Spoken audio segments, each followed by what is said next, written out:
Good evening everyone. সন্ধ্যার সময় দেখো এই সন্ধ্যার কাজকর্ম করতে চলে এসেছি। দিনের বেলা রোদ্রে এত তাই 45 ডিগ্রি টেম্পারেচার, রাত্রিবেলা ওয়ালের ফাঁপ বের হয়, দুটো মিলিয়ে এত বেশি অবস্থা খারাপ হয়ে আছে কি আর বলবো। অতিরিক্ত গরম হওয়ার কারণে লোডশেডিং এত পরিমাণে হচ্ছে, আর জলটাও কিন্তু ঠিকঠাক মতো পাচ্ছি না, যে কারণে দেখো আমি ফিল্টারটা ধুয়ে নিয়েছি, নিয়ে জলটা ভরে নিলাম। অন্যদিন কিন্তু খুব তাড়াতাড়ি জল চলে আসে, এই যেমন 6টার সময় চলে আসে, 6টা 10-15-র মধ্যে, আর আজকে এসেছে 7টার সময়। জল আসার পর আমি সন্ধ্যার সময় পাপাইয়ের জন্য টিফিন রেডি করছি, কারণ এতক্ষণ ছিল না জল যেহেতু, তাই কাজকর্ম কিছুই করতে পারছিলাম না।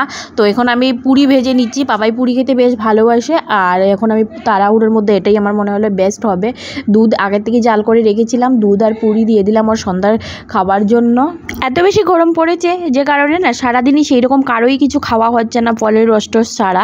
যাই হোক, আমি তারপর রান্নাবান্নার প্রিপারেশনে চলে এসেছি। মাছটা ফ্রিজে রাখা ছিল, আর মাছ খেতে ইদানিং একদমই ভালো লাগছে না, অতিরিক্ত গরম হয়তো হওয়ার কারণে। তো এখানে আমি মাছটা মেরিনেট করে রেখে দিয়েছি, আর তার সঙ্গে দেখলাম বড় অনেক সবজি নিয়ে এসেছে। তো রাজি আবার পর ফ্রেশ হতে চলে গেছে, আর আমি এদিকে চেক করে নিচ্ছিলাম কী কী সবজি নিয়ে এসেছে।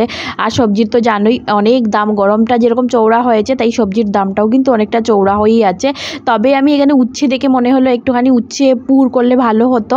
আর এইখানে দেখো এটা সাউথ ইন্ডিয়ান একটা বড়া, আর তার সঙ্গে সাম্বার, নারিয়েল চাটনি, যেটা ভীষণ ভালো লাগে খেতে।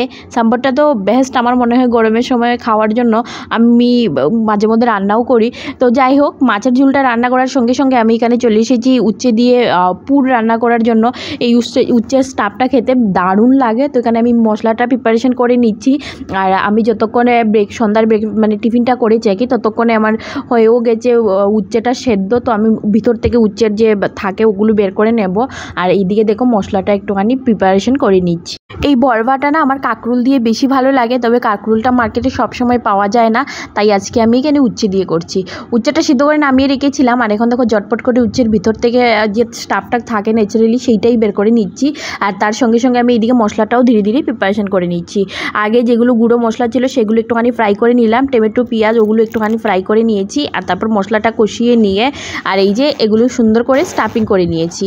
ব্যাটারটা আমি এইদিকে রেডি করে রেখেছি চুবিয়ে চুবিয়ে ভাজার জন্য। ব্যাটারটা না হলেও ভালো লাগে আর হলেও ভালো লাগে, তো আমি এখানে ব্যাটারটা রেডি করে নিয়ে চুবিয়ে চুবিয়েই করছি যাতে সুন্দর হয় আর খেতেও ভালো লাগবে। যাই হোক, আমি সব কটা একসঙ্গে দিয়ে দিচ্ছি, কারণ এত গরম লাগছিল আমার রান্না করে দাঁড়াতে একদমই ভালো লাগছিল না।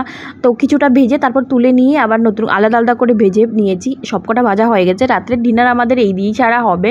তার সঙ্গে মাছের ঝোল রান্না করেছি মিষ্টি কুমড়ো দিয়ে। চলো আজকের জন্য টাটা, সবাইকে রাধে রাধে, বাই।